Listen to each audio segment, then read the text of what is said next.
Olá pessoal, tudo bem? Espero que todos vocês estejam bem. E hoje, a gente vai discutir a questão da natureza da luz, tá bom? Até então, a gente tinha comentado sobre a questão de Newton, e da luz, refração. E eu vou retomar algum desses tópicos aí, porque para a gente entender a construção histórica, em torno de tentar descobrir qual que é a natureza da luz. Porque ora ela tem um comportamento de partícula, como se ela fosse uma partícula, e em outros momentos ela tem um comportamento ondulatório. Então a gente vai tentar descobrir qual desses caminhos aí é o que vale hoje. Então vamos lá, começando ali por Isaac Newton, o que ele fez? Então, para ele, a luz era constituída por corpúsculos que saíam do corpo luminoso e que, ao atingirem o olho, permitiam a observação dos objetos. Com essa teoria corpuscular, Newton explicava os fenômenos luminosos da reflexão e refração. Então, assim, não é só Isaac Newton, já havia uma discussão, mas o negócio, é que Isaac Newton, ele organiza tão bem organizado, cria experimentos, escreve, tão bem, e aí ele acaba essa ideia, de que a luz, seria corpuscular, ela seria feita de algum objeto muito pequeno, acaba permanecendo. E ele tinha algumas evidências, Quais são as evidências, Olha, esses slides aqui foram alguns que a gente já viu, Como que ele interage com a matéria, Então, de alguma maneira, a luz ela tá, por exemplo, consegue atravessar algumas coisas, outras coisas não atravessa, Outras coisas aqui, ó, essa parte aqui, a gente não consegue ver o que tem lá do outro lado, que é uma parte opaca, então significa que está absorvendo todos os feixes de luz. Então, essa era por exemplo, aqui que a gente está colocando como uma evidência. Qual uma outra aqui, A gente vê a luz, ela andando sempre em linha reta. Então, alguma coisa deve estar saindo daqui e chegando até o nosso olho. Qual uma outra evidência? A questão da reversibilidade, Ela anda de um lado para o outro, refletindo. Como se fosse, se você imaginasse uma bolinha de bilhar, ela indo, Vai, bate, bate, vem para o outro lado, né? Qual uma outra evidência aí? Olha só, elas estão passando aqui os feixes de luz, seguindo o seu próprio caminho. Então isso aqui tudo leva a crer que a luz, na verdade, ela é é, uma ela é uma partícula, Ela possui uma matéria, É um corpuscular, Tem alguma coisa ali com ela. Uma outra evidência. Pessoal, tudo isso aqui a gente consegue calcular. Por exemplo, a câmera escura, que todo mundo usava.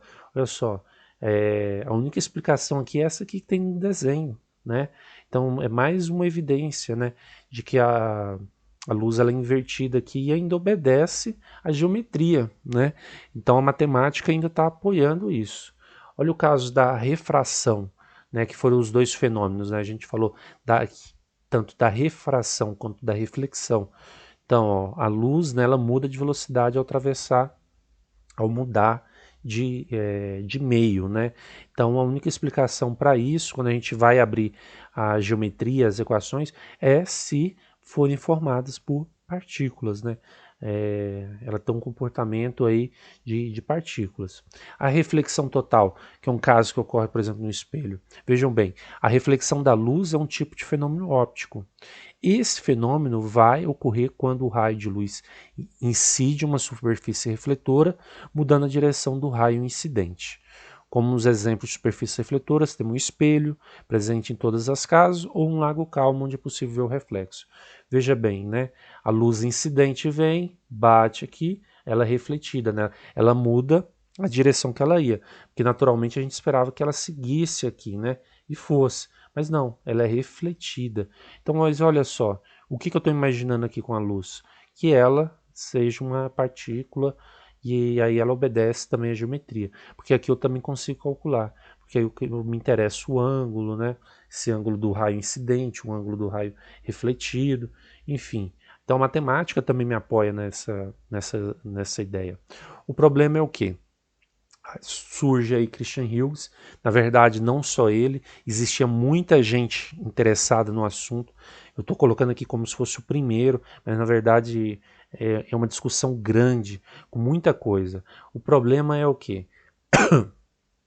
Newton tinha muito prestígio, então Newton acaba ganhando a briga, mas os trabalhos não só de Hughes, mas de outros físicos, acabou levando para falar assim, o seguinte, que a luz ela possui uma característica ondulatória, tá? Então, olha só, então Christian Hughes, né, ele sugeriu que o quanto a luz era desviada de sua trajetória inicial dependia da velocidade que a luz atravessa no meio. Ele pensava que a luz era um movimento ondulatório, e com o passar do tempo, outros cientistas tentaram explicar tanto a interferência e a difração. Então ele começa a fazer esse trabalho, né, com os experimentos dele aqui com isso. Então, como ele que fala, né, não só ele, mas também outros cientistas fizeram grandes trabalhos de vários países mostrando esses dois fenômenos aqui que são principais. Existe um outro que eu não coloquei para vocês, que é a questão da polarização, que aí eu achei que ia ficar muito carregado a questão da aula de hoje. Então, o que a gente tem que pensar? Então, a gente, já que ele está falando de ondas, então a primeira coisa que a gente tem que pensar é como que vai ocorrer, lembrar de algumas coisas. Por exemplo, ondas, né? A gente sabe o que são ondas mas aí a gente tem que lembrar que existem dois tipos, né? Ondas mecânicas e eletromagnéticas. Apesar de existir esses dois tipos, eles acabam obedecendo às mesmas regras, né?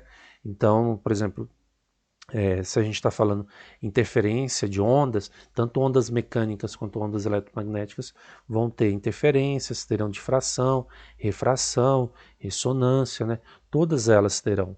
Né? Eu só quero frisar aqui para vocês é o quê? Que elas obedecem, né, as mesmas regras, tanto as ondas mecânicas quanto as eletromagnéticas. Ah, professor, mas eu não lembro mais o que é onda mecânica e o que é onda eletromagnética. É só lembrar, né, a onda mecânica ela precisa de um meio para se propagar. A onda eletromagnética ela se propaga no vácuo. Né? Então, nisso aí eu já posso até pegar e pensar um pouco aqui, imaginar a questão do Sol. Como que a luz sai lá do Sol e chega até aqui? Sendo que no meio, né, não tem nada, né, um meio para se propagar. Porque se eu jogo uma pedra no lago, eu vejo a onda se formando no lago, né? Mas e no caso, né, do Sol até aqui, como que chega? Então isso aí já é uma dica para mim entender que a luz do Sol ela se propaga ela deve ser uma onda eletromagnética, né? Então essa é uma das primeiras coisas. Mas vamos pensar aqui num caso bem específico, a questão da interferência de ondas. O que a gente tem que perceber? Olha só, aqui estava viajando uma onda, a primeira onda, e aqui também está viajando uma onda. Só que se vocês observarem, essa onda, a amplitude dela é maior. O que é amplitude, professor? É a altura da onda. Se você olhar aqui, comparando aqui, se fosse aqui houvesse um eixo, né, imaginário aqui, essa onda é maior do que essa. Enfim, as duas estão se encontrando. O que acontece? Essa onda aqui, como ela está em uma fase diferente, ou seja, está contrária a ela, vocês observam que ela aqui tem uma determinada altura, mas aí de repente ela cai a altura, não fica ela diminui a sua altura, significa que como essa onda 2 aqui, ela tivesse meio que cancelado ela, e aí ela diminui a sua altura. E aí depois que elas se encontram, elas vão embora, né? Eu poderia então aqui imaginar o seguinte, e se essa onda 2 fosse um pouquinho mais para baixo, então? Então, de repente, na hora que elas duas se encontrassem, de repente elas até poderiam ficar aqui, aparecer uma linha reta, e depois elas poderiam estar seguindo, né, cada uma o seu caminho. E isso pode acontecer. E isso acontece. E o nome que a gente dá para isso é interferência de onda destrutiva, né? Tá, se eu tenho uma destruição de onda, será que eu consigo fazer uma interferência construtiva de onda? Consigo. Vamos analisar esse caso. Repara que nesse caso aqui ele estava para baixo. Repara que a onda 2 agora ela está para cima. O que acontece na hora que elas se encontram? Olha só a altura da onda 1 agora, né? Acabou se transformando numa outra onda com uma altura muito maior. Né? E depois elas seguem os seus caminhos. Mas aqui eu chamo isso de construtiva, porque ela aumentou o seu tamanho, tá bom? Olha aqui de novo, né? Eu tenho aqui a onda, no caso construtiva, a onda 2 pequenininha, a onda 1 um pouquinho maior, mas a soma das duas acaba gerando uma onda muito maior. E no caso, né, se eu fizesse, se uma onda está para cima e outra está para baixo, aí eu vou ter uma onda destrutiva. Ah, professor, mas sobrou um restinho aqui, tudo bem. É porque a 2 ela não foi uma onda tão grande quanto a outra, para ela pegar e realmente anular, né, uma e outra. Tudo bem. Gente, seguindo aqui, então, um dos experimentos mais famosos que existem na física, um dos considerados mais belos, é o experimento de Thomas Young, né? Então, essa figura mostra o arranjo experimental utilizado por Thomas Young para demonstrar o caráter ondulatório da luz. Então, repara, Newton estava falando de que a luz era partículas. Aqui a gente já está vendo que ela é um caráter ondulatório.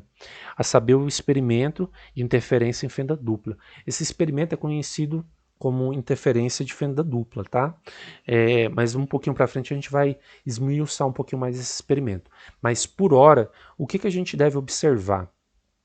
Aqui tem uma onda e aí alguém, né, colocou uma barreira.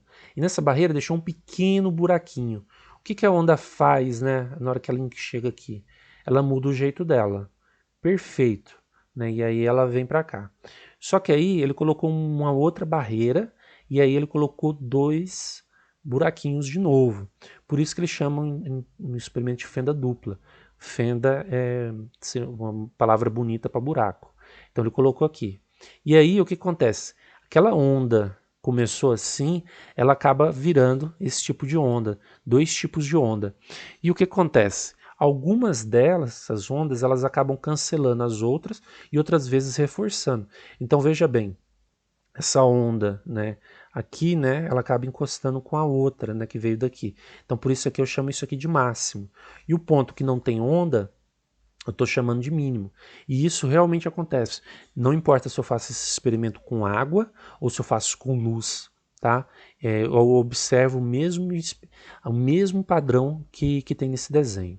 Olha só, esse aqui foi um dos padrões do experimento de Thomas Young, né? Não é o experimento dele aqui, né, mas em outro laboratório fizeram o mesmo experimento. Então, olha só, essas listras brancas são os pontos de máximo, ou seja, onde essas ondas elas se encontram se reforçando. E esses pontos escuros são onde elas se cancelam, né? Então, é por isso que a gente dá o nome de interferência. E aí a gente tem 2 padrões de interferência. Uma destrutiva, que seria essas linhas pretas, e a construtiva, que seriam as listras brancas aqui, indicando que a luz foi reforçada. E agora, o que seria difração? Né, a gente falou ali que são 2 fenômenos típicos, né, da ondulatória que a gente está observando na luz. O que seria difração? Então, olha lá. Quando uma onda encontra um obstáculo ou abertura de dimensões comparáveis ao comprimento de onda, a onda se espalha e sofre interferência. Esse fenômeno é chamado de difração, que parece um pouquinho complicado, né? Mas o que eu tenho que observar aqui? É a questão o quê? Que eu tenho que sofrer primeiro ou um obstáculo ou que haja uma abertura. Nesse caso aqui, a foto, pegaram um laser desses que você compra no 1,99 e aí colocaram um fio de tecido, de roupa, né? Uma linha. E aí jogaram um laser, né, nessa linha. E isso aqui foi o que observaram na parede. E aí bateram fotos. Né? E o que vocês observam? Ah, professor, eu estou vendo o mesmo padrões de interferência que a gente acabou de ver do experimento Hughes. Então, por isso que a gente está falando aqui de interferência. Ah, professor, mas então interferência e difração é a mesma coisa? É muito comum as pessoas se confundirem. Todo mundo cai nesse erro, né, de confundir. Aí eu volto nesse início aqui, ó. É a questão que tem que encontrar primeiro a luz, né, no caso, a onda, ela tem que encontrar um obstáculo ou uma abertura muito pequenininha para passar. E aí ela vai sofrer, então, difração.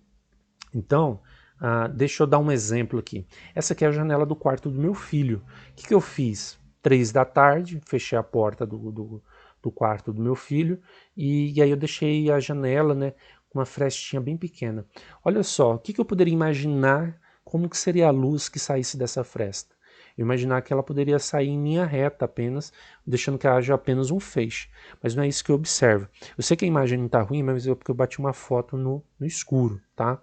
Então não sei se vocês conseguem perceber, surgem padrões também na minha parede de linhas brancas e pretas. Brancas e pretas, ao longo de toda a parede da minha janela de casa. E isso aí para mim pode acontecer. O legal é você mesmo fazer isso, tá? Que aí você observa esses padrões. E aí esse padrão, você está fazendo com a luz, as pessoas já tinham observado isso com ondas, deixando uma pequena passagem e jogando mesmo uma onda para passar. E aí eles observavam que surgiam ondas, alguns pontos batiam a crista da onda e outros pontos não. E aí a gente voltando aqui no experimento de Thomas Young, então qual que seria o nome ideal para o experimento de Thomas Young? Eu fiz uma pequena modificação no texto, que seria o que? O experimento então de difração, eu esqueci aqui de escrever, difração e interferência em fenda dupla. Então nesse primeiro momento aqui, o que está ocorrendo é o fenômeno da difração. Repara que está passando por um pequeno obstáculo, né? Desculpa, não um obstáculo, mas está passando por uma pequena uma fenda, né? E aí ele pega e passa, né? E aí, beleza, né? Então, nesse momento aqui, surge o fenômeno da difração. Então, a gente vai observaria nesse anteparo aqui pontos claros e pontos escuros. Tudo bem. Aí, agora, né? Eu vou observar como eu fiz uma segunda fenda aqui, né? Tem mais duas fendas, né? O que eu vou observar? Então a luz que conseguiu atravessar essas fendas aqui, elas agora vão ter construções, ou vão criar ondas construtivas ou destrutivas. E aí esse fenômeno a gente chama de interferência. Então veja bem, o experimento de Thomas Young, então ele está em duas fases. Então ele tanto contempla a questão da difração da luz, quanto a interferência da luz também, tá bom? Seguindo aqui, né? Então a gente poderia nos perguntar agora, então, qual a natureza da luz? Então, a gente começou falando que ela é corpuscular por Newton, mas depois a gente viu aqui que ela tem padrões ondulatórios. Então, quem é que ganha dos dois? Então, portanto, atualmente adota-se que a natureza da luz é de dualidade onda-partícula. Dependendo do fenômeno que vamos analisar, consideramos a luz como uma onda ou como partícula. Então veja bem, se eu estiver trabalhando com a luz, um fenômeno de refração, então eu vou considerar que ela é uma partícula. Eu estou trabalhando com uma câmera escura, então eu vou considerar que ela é uma partícula. Ah não, agora eu coloquei um laser apontado uma pequena fresta para me observar o que vai acontecer na parede. Ah, então agora eu estou considerando que que a luz ela é uma onda, né? E aí eu vou observar ou o fenômeno da difração ou o fenômeno da interferência. Ah, eu peguei um CD, raspei ele, porque eu fiquei sabendo que o CD tem vários buraquinhos e eu apontei o laser ali para ele, para ver se ele divide, né, a luz. Tudo bem, eu vou estar observando também ali o fenômeno da difração ou interferência, né, de acordo com que eu fazer um amparo maior. Então hoje a gente considera como a luz como onda-partícula. Ao mesmo tempo, em determinado momento ela é onda, em determinado momento ela é partícula, e assim que segue. Essa briga, pessoal, começa lá atrás, mas até pouco tempo atrás foi difícil as pessoas chegarem numa determinada conclusão. É difícil, né? Porque isso acaba nos levando, no caso, ao princípio da descoberta aí da física moderna. Né? Albert Einstein ele ganha o prêmio Nobel dele pelo efeito fotoelétrico, que considera a luz feita de partículas. Né? E aí depois vem uma outra pessoa que diz que não, que são ondas. Então, em determinado momento aqui a gente vai considerar de um jeito ou vai considerar do outro. Então, como ela pode carregar essas duas características ao mesmo tempo, então hoje não briga mais, fala não, então ela é dual, ela tem natureza de onda e tem natureza de partícula. Enfim, e aí, né, como estava falando, né? Então, se ela tem onda, então eu também posso agora, dando um gancho aqui para a próxima parte que a gente deve estar encerrando aqui o ano letivo, a gente deve começar a pensar que, já que a luz, né, ela tem essa característica de onda, então aí eu posso me questionar. Então ela é uma onda mecânica ou ela é uma onda eletromagnética?